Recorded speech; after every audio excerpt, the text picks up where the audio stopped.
Bitch, I'm sick as fuck. How we doing? I am barely conscious and I am back on a Mountain Dew kick. Let's get with it. But don't worry, I only drank however like almost a third of this bottle. I'm doing good. So if I wasn't doing that, I'd still be laying on the floor being sad and evil. So let's be grateful. Fun fact, I want to be a filmmaker. It's one of my goals in life. It's been a life goal ever since I was 12, and it's something I'm working on. Something I find fascinating with movies and cinema is how, depending on which characters you meet first, changes the entire way you may perceive a film. Like, for example, if you've heard about the video game, not Life is Strange, Last of Us, yeah, sorry, I mixed up the ones with the white girls with brown hair. Shout out to them, we love them. You know, Juno looking main characters, because we all love a Juno looking bitch. We do. Love Juno. Now, what happened in the game is that throughout the game, you play as Joel, and then there's the little white girl. I think her name is Ellie or something. She goes about her business, and spoiler alert, at the end of the game, like, let's just say Joel is put in a position where it's like, hey, you can either leave the girl you've been bonding with this whole time who reminds you of your passed away daughter here, and she will be killed in her sleep, and the serum in her brain that stops her from being infectious, we could see if that could potentially make a cure that could save all of humanity, potentially, because it's super rare to find this. Or you can bust in, kill everybody, and save her. Now, what you choose to do is bust in, kill everybody, and save her. People sympathize with this because it's like, some people are like, fuck no, Joel, you doomed the planet for one little girl. But at the same time, it's like, you understand his motive, and you did love her the entire fucking game. You'd be heartbroken too. Plus, she didn't truly have the choice of, like, being alive either. Or it's not like they sat her down and they were like, hey, you may die during this procedure. They were just gonna sneak up on her with that, like, go to sleep, never wake up type shit. That's not cool. But I will say this. In the second game, everybody hates, the bulky looking redhead girl. And also the thing about that game is that what annoys me is that instead of simply using a body model for an actual like bodybuilding woman to make a muscular woman, they just went, yeah, let's just put a guy's body with a woman's head on top. This is totally fine and will not weird out everybody. It weirded out fucking everybody. I have no idea why they did that. But to continue with this video before my prenasal drip keeps fucking me up today. In the second game, like, the daughter of one of the doctors who got murdered in the first game, think about it. She lost, she was a young girl too. Like, just about Ellie's age, if not younger. And she thought that, it's like, oh, cool, we're gonna get a serum to fix all of humanity and society, and the world's gonna be a better place, and thank God that girl was willing to sacrifice her life for millions of people. I'm so happy, I love you, Dad. And then her dad gets gunned down by some random-ass, stupid-ass nigga. For no fucking reason. And then so does like most of her friends and family, and they all fucking die horrendously, terribly. And she's a little girl, just left surrounded by fucking evil ass cults and gangs and shit in a fucked up zombie world where the zombies are kind of the least terrifying thing out there, or at the very least one of the like still very terrifying, like clickers and shit. But still, it's like if you look up some of that cult lore, it's like, fuck, how are you surviving with all these crazy ass motherfuckers out there? Simply put, I don't blame her for, in the game, she and all of her other homies that she gets, they finally hunt down Joel after so many years, and then they're like, here's the chance. We found his location, you can kill him and get it over with.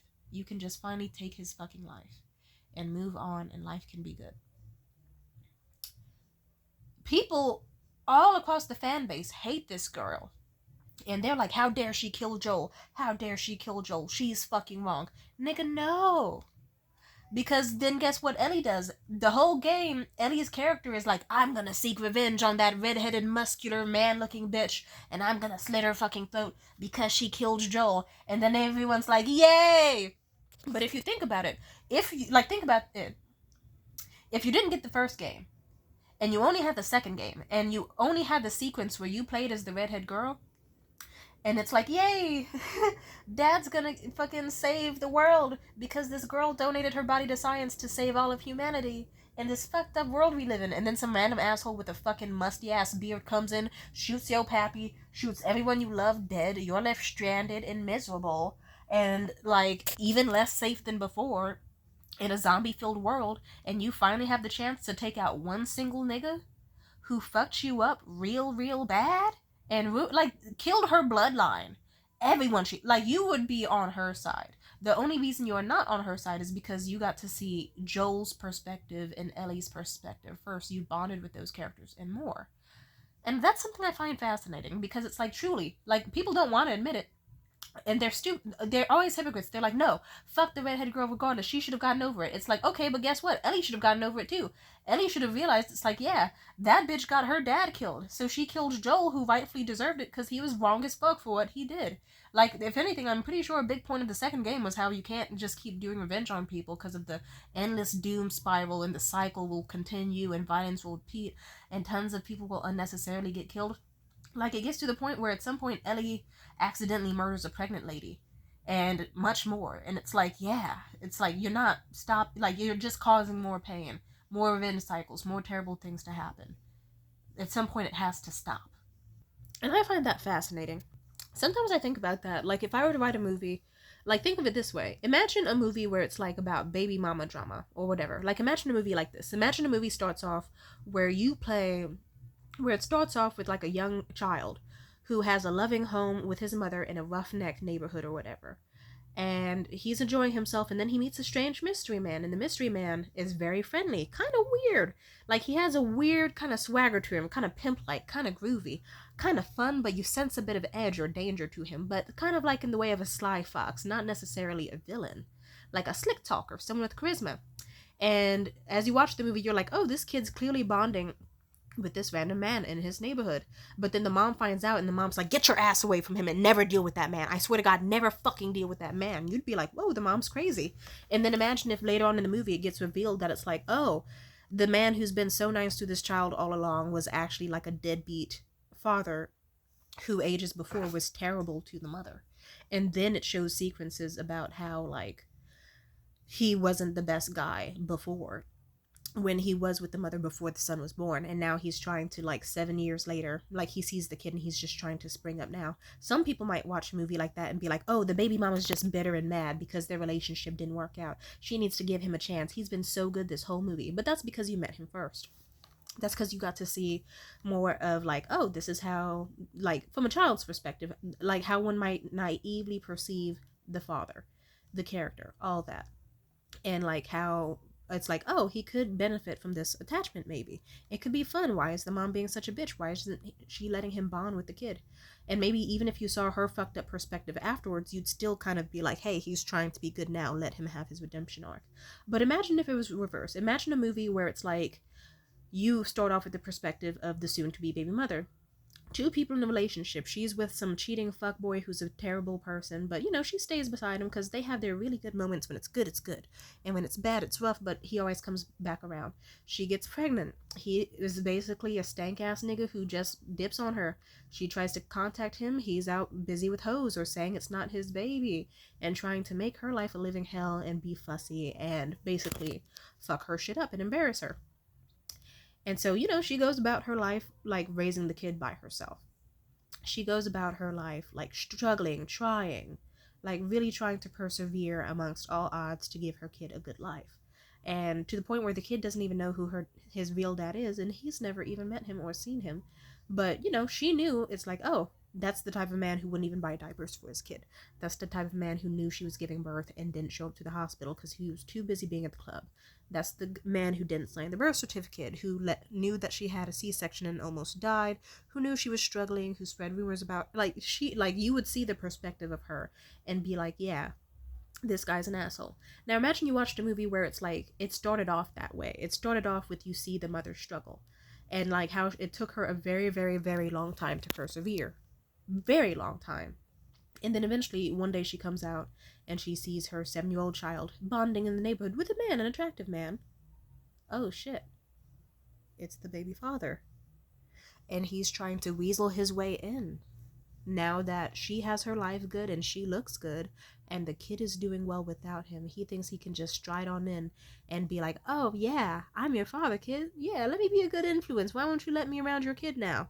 But whole time she sees through his intentions and knows the type of pain he can bring. And then as the viewer, you would be fully aware of what type of asshole he is. Then you might not sympathize so much. Then you'd be like, yeah, that nigga is terrible. I don't know. Sometimes I think about like, I don't know. I think that's an interesting thing in movies is like depending on who you meet first is who you root for. Like think about it. If you watched Goodfellas, Goodfellas is one of my favorite. If you turn on Goodfellas, I will sit down and watch it. It's a beautiful, fucking amazing movie. I love so much about it. But it's like I don't know. The scenes you get where the main character is a douchebag, it depends. Are you someone who likes douchebag characters? You might kind of root for him when he's an asshole. You might think some of the shit he does is funny or laughable, but it's not. Or actually, I'll say it like this. Sometimes I watch action movies and I think about how the woman might feel. Like, imagine how Karen felt. I'm glad that in the Martin Scorsese movies, like, I feel like in certain roles he's done, he does a pretty good job of showing how it is like to be a woman.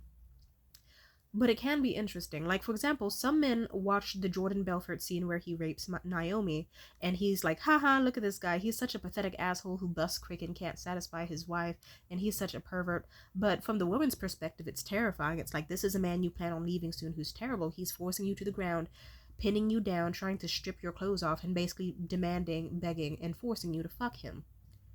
And then you try to tell him you want a divorce, and he immediately punches you in the gut, crashes your car with your child in it, and all types of shit. It's truly terrible. I feel like in Goodfellas, you kind of see why Karen was turned on. It's like, yeah, it's like, okay, like was he a total fucking asshole to her? Yeah, but at several points, it's like he was the type of guy where if she was sexually harassed by her neighbor and assaulted, he would go walk across the street with a murderous look in his eyes and beat the shit out of the man who hurt her with the handle of a gun, and then come up to her and be like, hey baby, are you okay? Are you safe? Go ahead and hide that for me. Are you alright? It's like you see why she fell for him and why she got turned on. Because a lot of niggas wouldn't do that. They'd be pathetic. There's also other instances in the movie where it's like you see why she fell for him. The dreamy dates, the dreamy wedding, the tons of money, the luxury, the vibes. And then you also see why certain things hurt so much for her. It's like the cheating, the affair. Like, nigga, you knocked me up this many times and you got yourself a fucking guma. You got yourself a side chick. And you're doing all this shit as I'm like, you got her living a life of luxury and sparkles, and I'm living and at my fucking house, like fending over two fucking kids, bitch. Like, and like how, I don't know, I feel like in some movies they do a very good job of showing like how certain things are just too painful, too shitty. And I appreciate when certain movies show perspectives from multiple layers so you can see where certain people come from, why they feel the way they do, all that. And it feels natural and slides off the tongue and like slides into your brain perfectly good visually and narrative. Like it's something about that really does it for me. And sometimes I think of certain things from a narrative standpoint. Like if I wanted to convey things in a movie, how I would switch certain scenes and layouts so you would be caught off guard, how you would feel plot twists, how you would sympathize more. Kind of like how you can watch a romance movie from start to finish, and how if you could watch from like one person's side, like the one who ghosts, you might be like, wow, this person has a well-rounded social life, and this other person keeps begging them, being needy, messaging them all the time, calling all the time, and disrupting their life. But if you were to show the movie from another person's perspective, you would kind of see why the person is the way they are. Like, okay, why is the anxious attached character, like what about their life made them so fixated on just their person? What don't they have in their life? Like, do they have a bad family life? Do they have low amounts of friends? How's their health and lifestyle? And I also appreciate in movies whenever they can show like dramatic differences. Like if someone wanted to make a movie about my life, I'm pretty sure it would be a lot of episodes where it's just like Tamia's in the house. Tamia's in the motherfucking house, surrounded by random fucking reusable bags and empty bottles of Mountain Dew.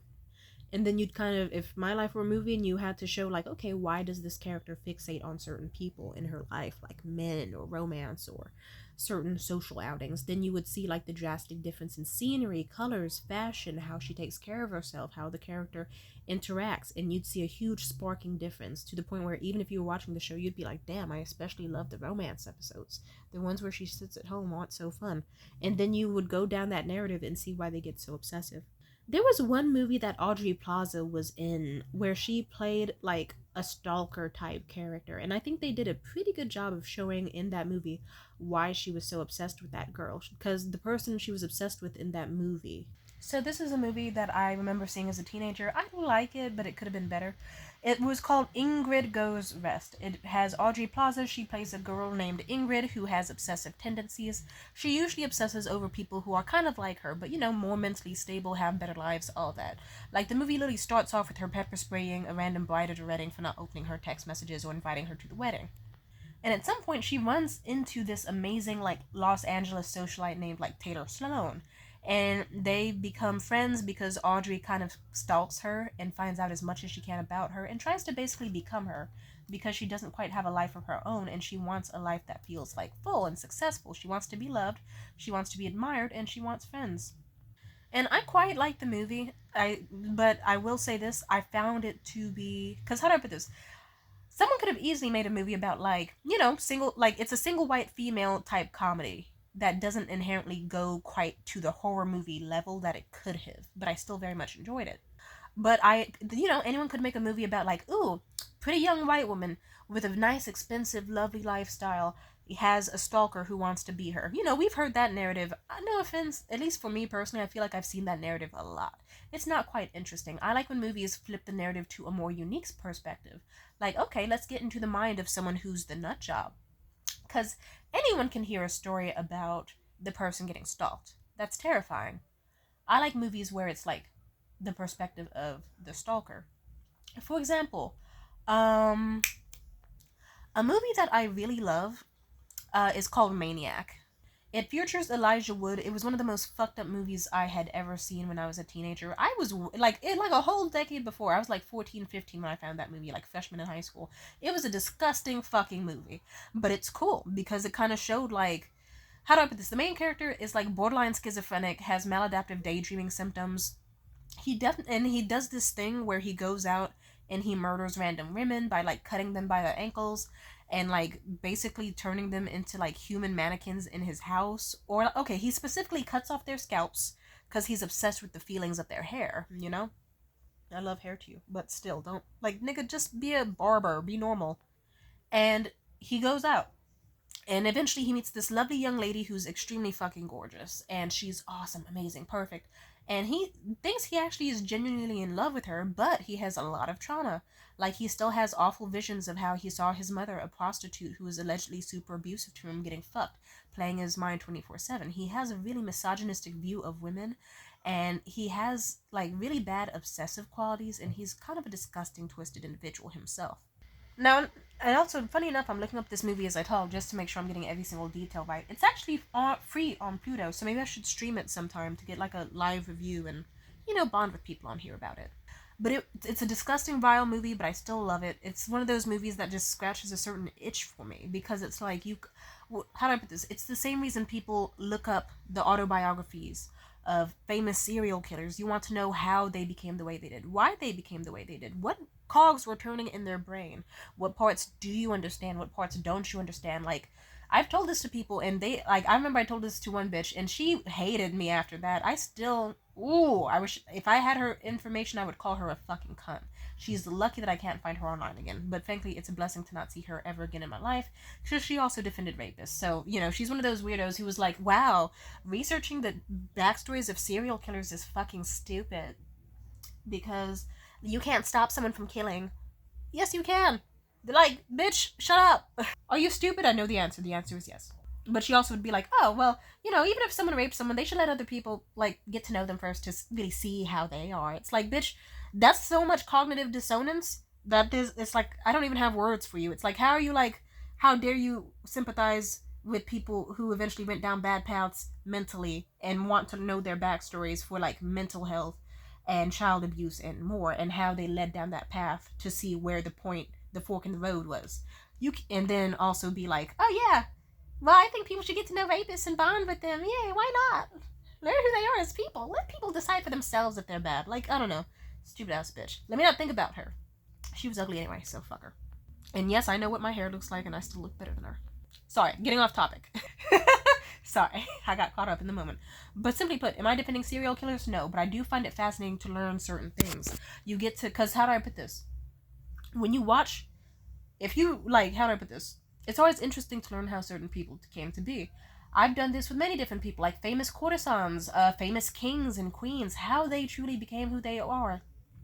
Like, okay, what happened to King Henry that made him go from like this amazingly talented, charismatic, fit young man with tons of intelligence and potential to like a nasty, obese Lothario who just wanted to hurt people?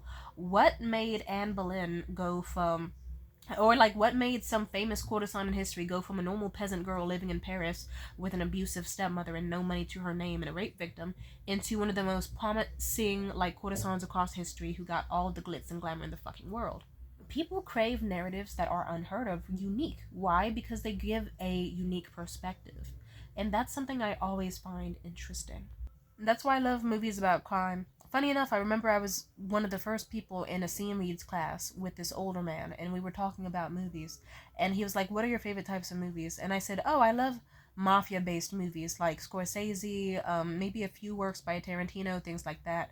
And he rolled his eyes and scoffed, and he was like, "Oh, okay, okay." And I was like, yeah, I just love the movies where they talk about the rags and riches narrative. And he was like, yeah, yeah, yeah, yeah, yeah. And I said, yeah. And then the way that it's like you see the ultimate like downfall of their lives because of their like hubris and pride and all the arrogant, terrible things they did to other people, making them have consequences for their actions. And he was like, oh, I didn't expect you to say that. And I wanted to say, yeah, you probably thought I was a 14-year-old white boy. It's like, I hate to break it to you. Some of us actually took, like, some of us have media literacy to a certain extent. I wasn't one of those young boys who was like, oh my god, Scarface is so cool with his cocaine and drugs and guns and abuse of women. I should be like Scarface. Fuck whores and we love violence. Scarface is a cool dude. I was one of those people who was like, Scarface is a fucking psycho. Like, a lot of people sympathize with Scarface because they watch the movies and don't have fucking common sense or literary knowledge or morals, really.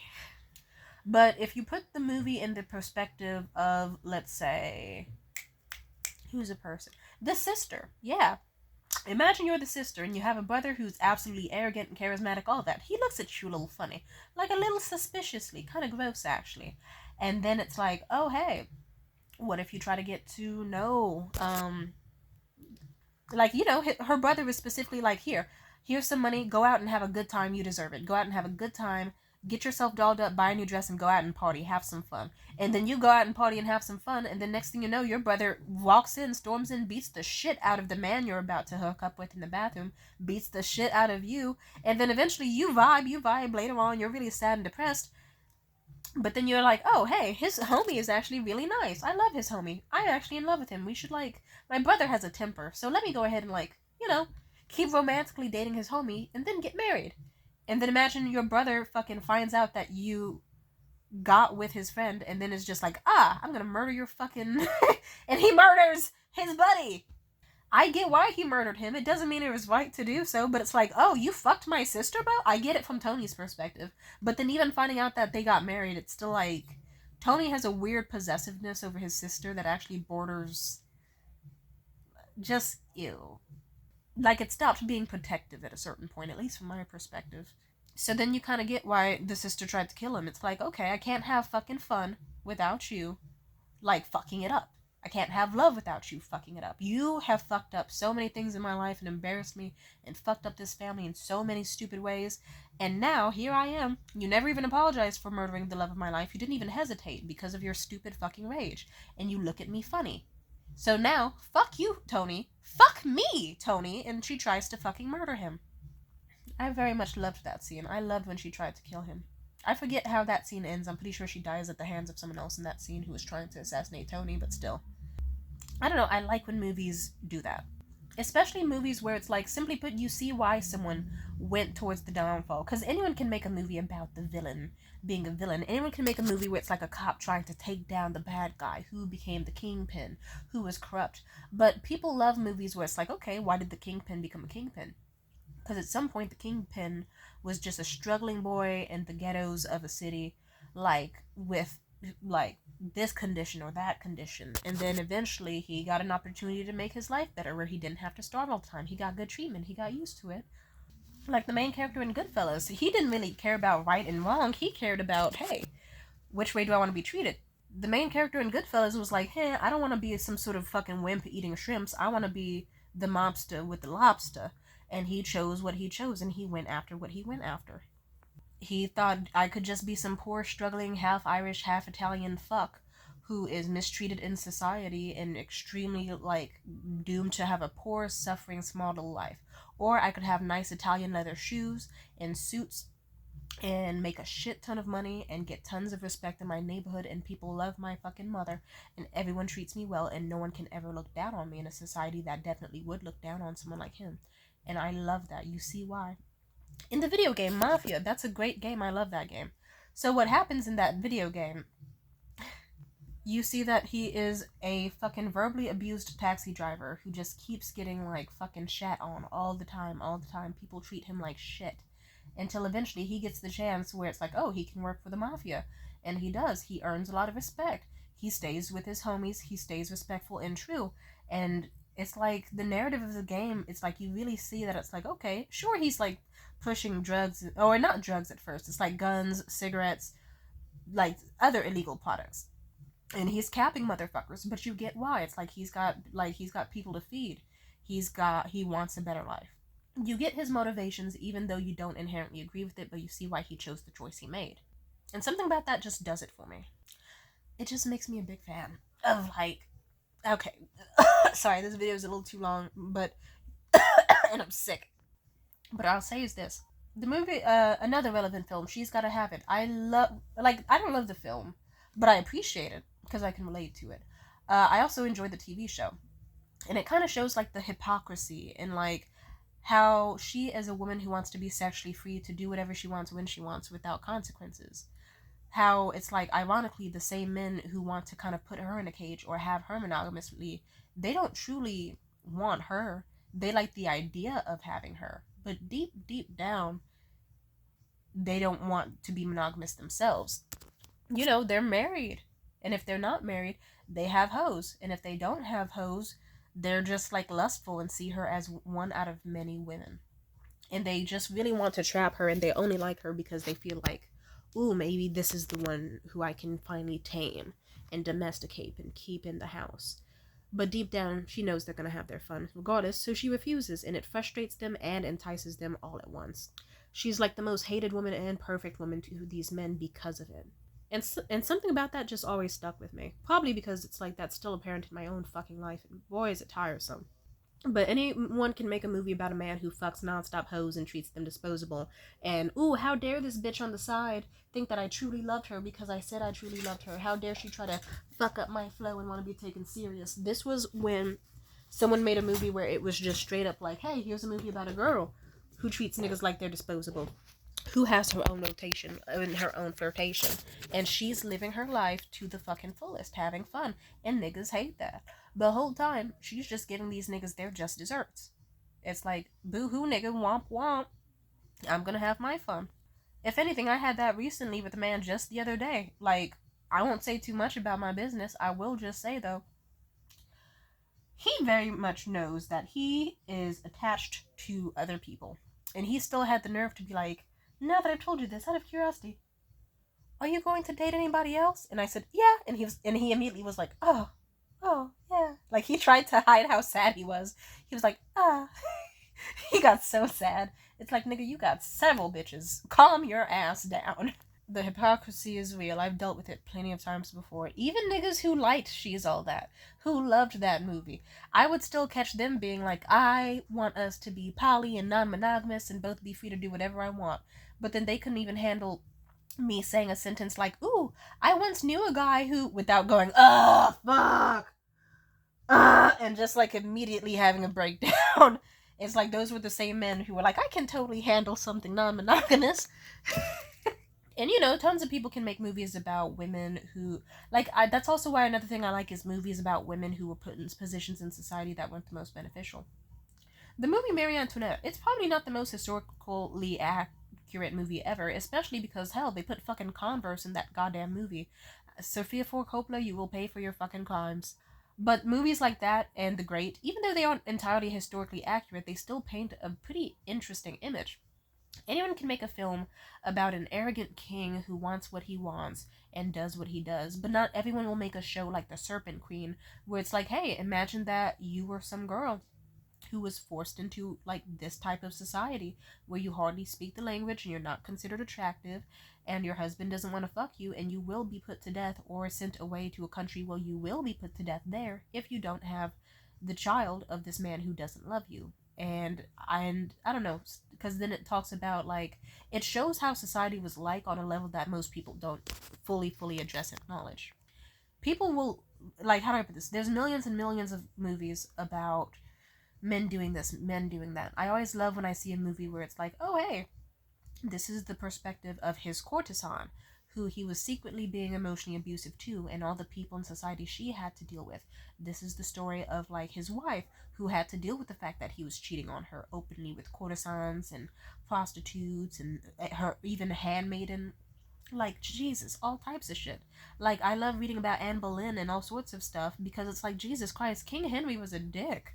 No offense, most of the kings in history were dicks.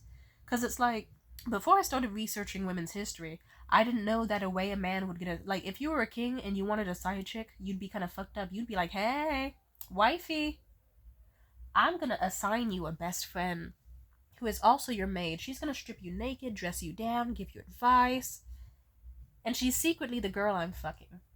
But it's not even that much of a secret. So just know your replacement will be at your hip 24/7. So, I hope you're healthy enough to bear me a fucking son with all the stress of the woman who I'm fucking aside from you always being at your hip when she's not grinding on mine.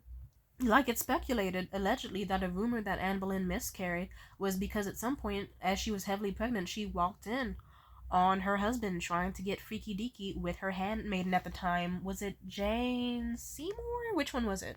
Yep, Jane Seymour. Nasty ass bitch. Fuck Jane Seymour. Like, I don't know, the shit is just fascinating.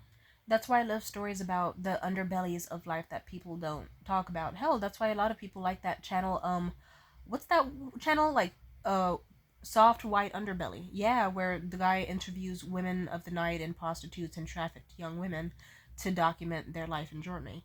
Now, is his channel exploitive and he's not helping these young girls and women? Absolutely it is. But at the same time, it is very interesting. You get insight into their life.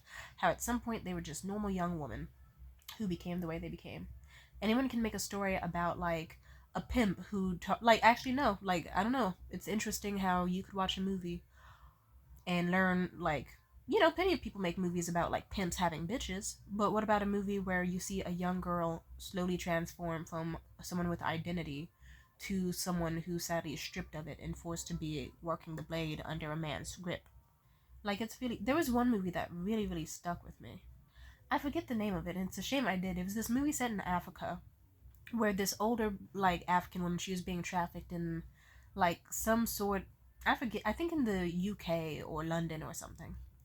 And she's basically gets assigned like a 16-year-old girl who I guess she's supposed to take under her wing to like make sure she's safely integrated into their society. And throughout the movie, you see her bond with this young lady. The young lady gets her confidence and is vivacious and is fun. And even though they are indeed, like, technically being, no, very much being sex trafficked, you see them having a great time. But then an arrangement gets made where the older woman is told, hey, guess what? We have to sell the 16-year-old girl. She's actually going to be shipped off to another country now because it's convenient for us. And you see her kind of try to fight and fight to keep the young girl, but she's not fighting hard enough. And you're like, why the fuck aren't you fighting? What the fuck aren't you? Why aren't you doing this? And then there's several points in the movie where it's like she even sneaks out and like the older woman, she sneaks out. She has a secret sugar daddy to save up money and a secret child that no one knows about and much more. And there's several moments where at some point like she had millions of ways to exit out from her life and have a cushion and be safe and not be killed and be harmed or even save the other young girl, but she doesn't. And let's just say the movie has a very sad, depressing ending where the older woman eventually, she earns her way out of the society where she was basically being sex trafficked in London. And then she's undocumented, she has no work history, and she didn't stay on good terms with the secret sugar daddy, and she loses custody of her kid and she gets shipped back to Africa. So all of her hard work to stay in the country and being sex trafficked was for nothing, and now she's an older woman suffering. And then the final scene of the movie is just her being one of those people who kind of works at like outdoor nightclubs, like trying to convince people to trade their money for like single dollar bills to throw at strippers or whatever. And it's just a very It's a very depressing movie, and a very long one. I hate that I don't know the name. I watched a lot of international movies when I was young, but I don't know. So I have a really soft spot for movies that show you parts of life that you don't see and perspectives you didn't think of. And like that's kind of, I don't know. Another thing I've thought of in a movie is like, this might be a little convoluted, so but I'm almost done with this video, trust me. Imagine a movie where it's like, I'll start it off like this. Imagine a movie where it's a child sitting in front of a TV. He's watching some sort of cartoon like Looney Tunes or whatever. You see from the perspective of a child, like you're the kid looking at the TV. And then imagine in it, you hear some like sort of cooking or whatever going on behind you. And then eventually, like, you hear an older man's voice say, "Hey, come on, kid, dinner's ready. Hey, come on, it's your turn. Like, come to the kitchen, I made you a snack." And you see, but you're a young child, very small, you know, clearly the camera perspective is at the height of like 2 feet tall, 3 feet tall, maybe. You're a very small child, probably very young. And you waddle your way to the table, but you see that the older gentleman sitting there at the dinner table, like he was sprinkling something onto on a simple peanut butter and jelly sandwich. You might not have caught it at first because it happened so quick, but you're a kid. You sit down at the table, you're given the sandwich, you think nothing of it, you have a wonderful conversation with the old man telling you all sorts of stories and jokes that are a little bit weird to tell to a child, but he seems in a great mood, and you're wondering why. Until eventually you eat the sandwich, you get put down for a nap, and then the very next scene is like cut to a courtroom. And then it's like, okay, the courtroom will now discuss the case of a child being poisoned by its adoptive father for the sake of life insurance. And then you might be hit harder because it's like, oh, fuck, plot twist. You thought this was some caring old man who gave a shit about the child. But no. Like, this guy was like, you thought it was some dude bonding over the fact that he had a lovely child to take care of and look after, but he was secretly trying to kill the child so that he could get a bunch of life insurance money. Like, think about how you might feel a shift if you were to see that in a movie. Like, how it would be like, oh, sweet bonding moment, cut to, oh, the kid's dead. You know the kid's dead, and you know that this guy definitely poisoned the fucking child, and how that could affect it. I think the use of perspective in a movie like that can make certain things more interesting. Because, trust me, I was trying to write a short story before, and I've thought on it multiple times. Like, sure, you could do traditional layouts. You could start off a movie with, like, an older man talking about how he would benefit off of the kid's death. And talking to his friends about it in the build up, and then have that be the climax of the movie. Or you could just go in fucking, like, wet, ready, and fucking just, you know? Like, sorry, I'm trying to piece it together. I'm a little sick today, bear with me. But that was one of those things that made me like, this would be awesome. You could just start off a movie with the court scene, just like, okay, we're talking about the story about, like, some kid getting poisoned. But I think it would be more interesting to start off the movie with a slow start where it really hits you off guard, like, bang, like, oh, you thought this was going to be some sort of wholesome movie, and that this guy was going to be the good guy, that he was going to be a sweet guy to look over the child. But no, tragedy clearly strikes, and you see that secretly behind that man's smile was a bunch of malicious intent. I think it was the movie Suburbicon that made me think of that scene specifically. I feel like that movie did a pretty solid job of showing why everyone did their perspectives. Why, spoiler alert, like why the dad in that movie decided to poison and kill his wife and stage it to look like an accident because he wanted to get with her twin sister, who was physically fit and more charismatic and shit like that. And a lot more stupid and more obedient. And also, I feel like that movie really works from the perspective of a terrified fucking kid with everything they went through. And I don't know. I really like that movie. I feel like Disney especially knows that people crave more narratives like that. Because once they realized how much of a hint Maleficent was. Because it's like, okay, anyone can make a movie about a pretty girl who meets an evil witch who is jealous as fuck or evil. Not everyone makes a movie where it's like, okay, what made the witch a witch? What happened? And Disney made an interesting job of being like, hey, imagine if the witch wasn't that much of an evil bitch and actually was a good person, like a switch up of the narrative. Maybe it would have been a little bit more interesting if the witch was a lot more evil, in my opinion. Like if she stayed evil and didn't have a redemption arc or whatever. But you know what? I still love that movie too. I'm just a big sucker for shit like that. Games and movies where you understand why the bad person did what they did. movies about serial killers where you see it where it's like, oh, this is how their bad home life and their upbringing made them this way.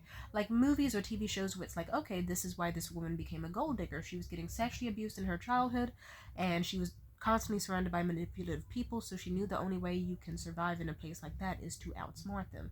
And she did what she could. She used her looks to her advantage. She used her sexuality as, instead of having it like a cage to be ashamed of, she rebelled. She used it to be free. And then she said, I'm going to escape this by being an extremely beautiful, popular woman who is always out, away from that home. And she got married very fast, very young, to a very rich man. And one thing led to another. That's a Gabrielle Solis from Desperate Housewives, by the way. I find it interesting when you kind of see why certain people become narcissistic in their arcs. Like if someone were to make a movie about my life, this is the arc where I'd be narcissistic. I'm just saying, I like movies like that, especially because it's like they also address things on a certain level that most people don't want to talk about. Like how in that one video game, The Last of Us, it's like the second game is heavy about like how revenge is just gonna be an endless doom spiral that will fuck up everything and make you lose everything you fucking love. Like by the end of the game, you know, Ellie didn't even fully get to have her revenge, and she lost 2 fucking fingers, so she can't even play the notes on her like dead, long lost step, whatever the fuck you call Joe's guitar, because of what she did. She can't have access to her ex-girlfriend or the baby that they shared or anything like that because she wanted to be stupid, vengeful, and spiteful. You get to see in certain movies about serial killers, like where it's like, okay, this guy could have been a normal guy. At any point, he could have stopped what he was doing. He could have chose to get help or therapy. Johnny the Homicidal Maniac. Is that the best fucking comic book ever? No, not by a long shot. Was it amusing? Absolutely. I see why someone would love it as a teenager, and I see why someone would find it cringy once they grow up, is what I'll say. I remember when I was a teenager, I read people saying that shit, and I was like, what? What do you mean you hate this when you're older? And then I got older, and I was like, oh, I get it. Yeah, it's very cringy, and But still, like, something that stood out to me was the way that his character, at some point, he almost has, like, a normal relationship with a girl. He goes on a date with her and they kiss, and he kind of tells himself out loud, like, ah, shit. Well, I know this is gonna hurt like a bitch and it's gonna end eventually. And there's no way that this can ever truly be. Because I don't deserve this. I don't deserve good. And it's really impractical. Like, there's no way I can keep this up. Like, he has his doubts. Because, mind you, the main character, if you don't know, in Johnny the Homicidal Maniac, the comic book, his main thing is that he constantly has to kill people to keep a wall in his house wet, covered in blood, on some Lovecrafty and horror bullshit, or else the end of the world will befall everybody if he doesn't keep fucking killing people. And he finally met a girl he really likes, but he's like, yeah, there's no way she can ever truly like me back, especially if she knows what I've done, especially if she knows about my life. And he just kind of like, it's a pretty quick scene from what I recall, and it's kind of humorous to an extent, because he's like, yeah, there's no way this is gonna work, and it's gonna hurt like a bitch, so you know what, I should just fucking kill you. And he tries to murder her, she escapes, and then, but he still feels really heartbroken, because it's like, that could have been his chance, you know, but it wasn't. And I believe later on she gets a spin-off series, but I don't give a fuck about that. I don't know, I guess that's something I always keep in mind. Like, sometimes I'll read Wikipedia pages, or research certain people across history, and I'll just kind of be like, huh, this is just about as interesting, if not more interesting, than like the average episode of like Love and Hip Hop or Desperate Housewives or anything. And some shit was even worse. Like some of the shit was like so, like some of the shit that people went through back in the day was like Sex in the City level dramatic, or Gossip Girl level dramatic, or Skins meets Degrassi level dramatic. But the stakes were risen, because it's like, if you have a homeless crush on a nigga, but like, you're in a society where you have to be a virgin until marriage, and the nigga who you're supposed to marry is like 3 times your age and ugly as fuck. It's like, you can't fuck that dude, or else you're gonna be fucking buried alive or burned alive or some shit. Like, that's also why I love the Serpent Queen, that TV show, because spoiler alert, in that show you see why she becomes who she does and why she does what she does, because it's like, hey, look, at some point she was a lovely young woman who was trying her best in a society not made for her, and she had to do what she had to do. So she arranged to have the original heir to the throne poisoned, because he was a messy, evil roadblock in all of her plans. And so she knew what she had to do. She had him killed, and then she lied and said that one of her closest confidants actually did it, so that she could save her own ass. That man got strung up and quartered in the most horrifically brutal way possible. She became the heir to the throne, And then eventually she managed to even, from what I recall, she managed to even convince the prince who thought she was ugly to fuck her. And they do a very good job of making scenes in this fucking TV show very tense 1 second and very lighthearted and playful the next. It's very great. I highly recommend that show. I love it. I'm just saying. This video was longer than expected, but I guess my point is that's something that fascinates me. Is like, because they say this, I heard this quote in middle school and it kind of stuck with me. They say it was something along the lines of the winners write history.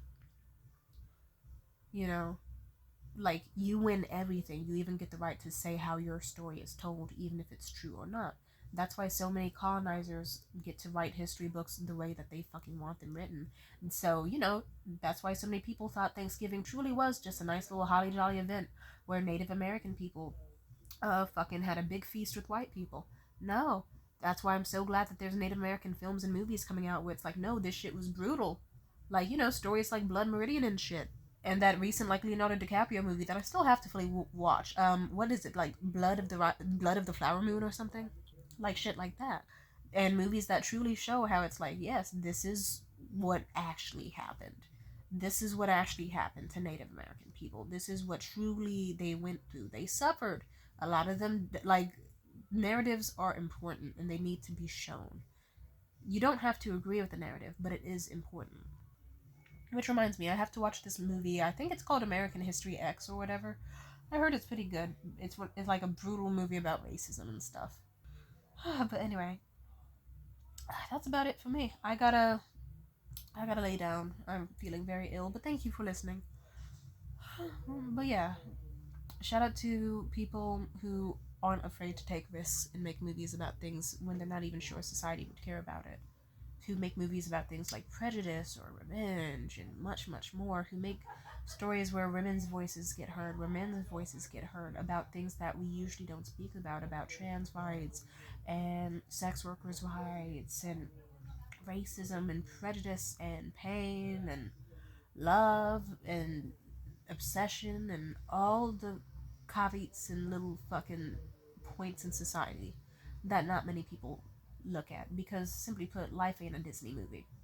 And the best way to know someone else's perspective is to listen to it and show it. So, yeah.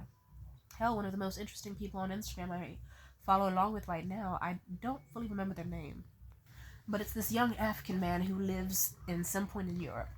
And he plans to go on MAID. And if you don't know what MAID is, it's medically assisted induced death, aka government given suicide, if you sign up for it. And they documented like their whole process of like, okay, they're gonna interview people from their exes to random strangers and write letters to their family and just like even have dinner parties where they ban small talk, where if someone says how are you, you have to say the most trauma dump thing you can think of, and like where they aren't holding back their words anymore and they're living authentically because they know they can die any day. They're kind of doing their version of The Last Holiday, but even more sad and awkward. And they're really set on dying because, they have bipolar disorder and a whole bunch of other things and not that much money. So they're using the last bit of their money to just travel across Europe and see who they can meet with, have dinner with. And I think it's called something like 120 Days of Dinner, where they have dinner with a different stranger like several times over the course of a year before they finally allow themselves to pass away and die. And you get to learn why they wanted to die, the relationships they had, the people they met, the feelings they felt. And it's a very beautiful narrative. I'm just saying, I'm always fascinated by things like that. And to think this video was going to start off simple with me just simply sharing about, like, hey, isn't it funny how, depending on who you see first, that's whose story you like and fall for first?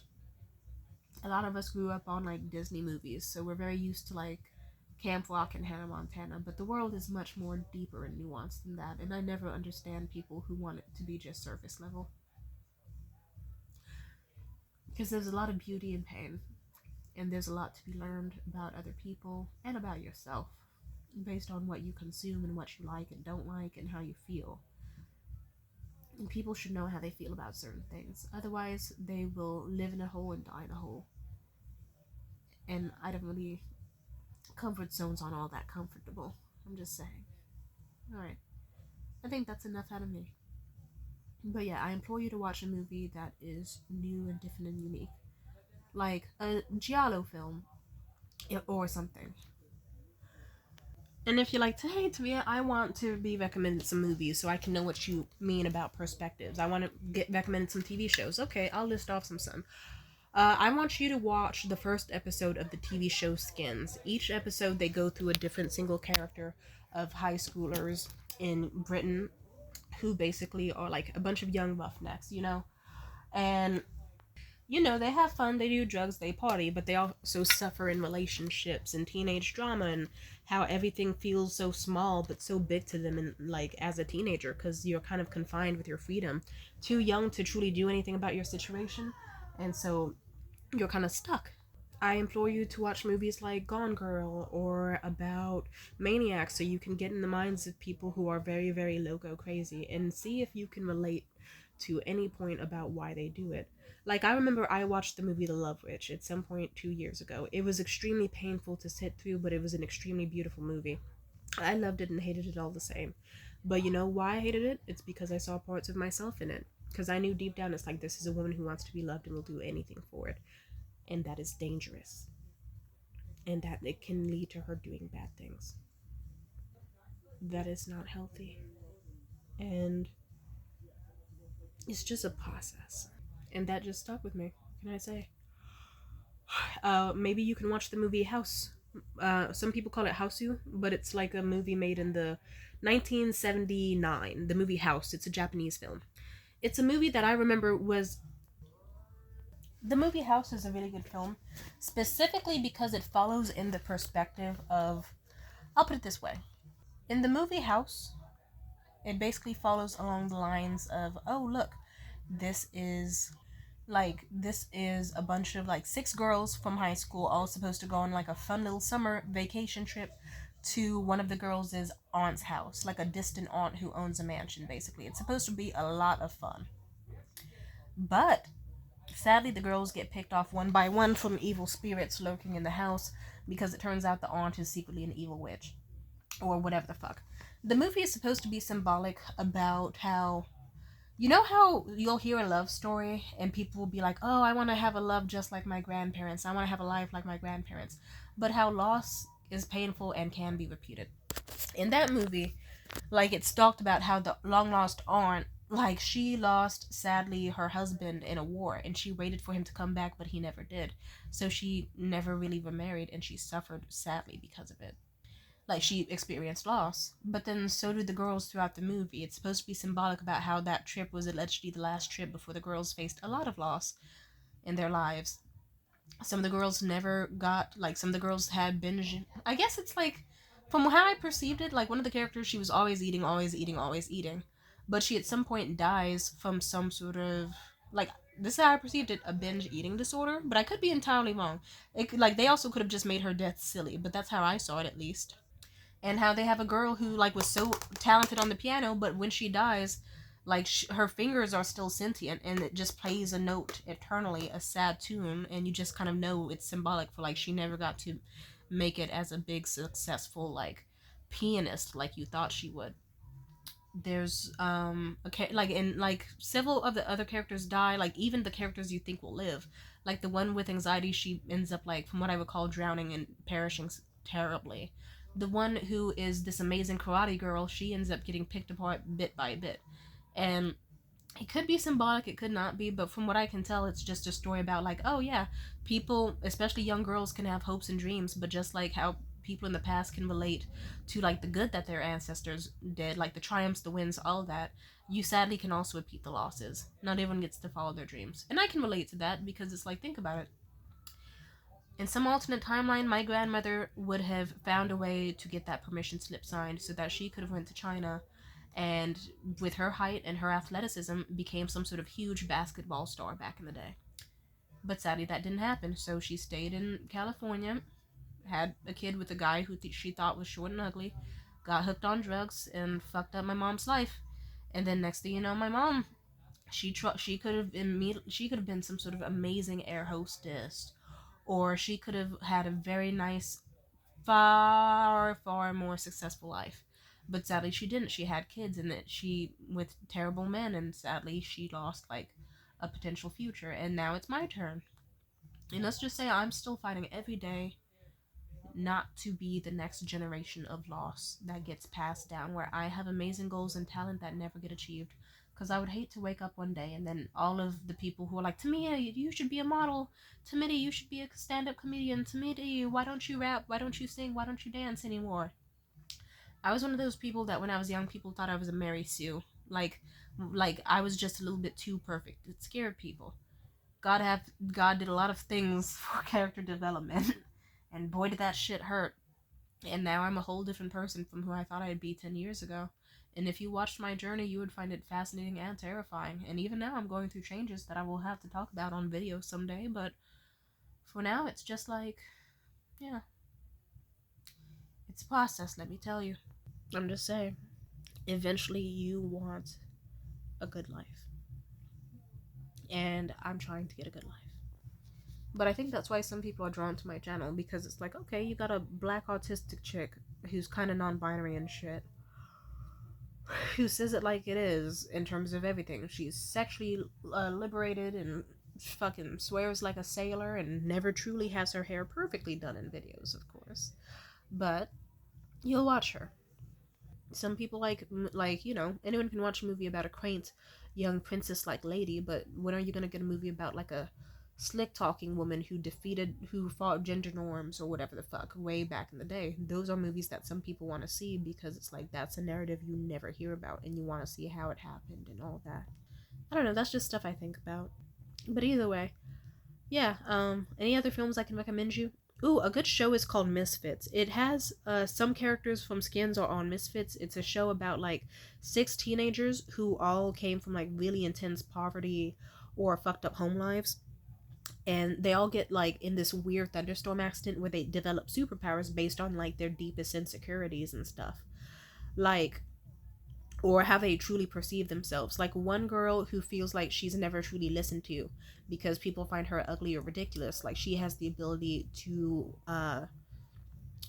read minds because she always is like self-conscious. Another girl who is seen as like super promiscuous and stuff because she had her upbringing and men like her just because of her body. If she touches a man, then she can make them ridiculously horny and seductive of her, which puts her in good and bad situations. There's one character who fucked up his life by sadly being caught with drugs even though he wasn't doing them, and they made a lesson out of him as a young black man and they put him through the ringer in the court system, so they ruined his chances of having a successful career of being an Olympian.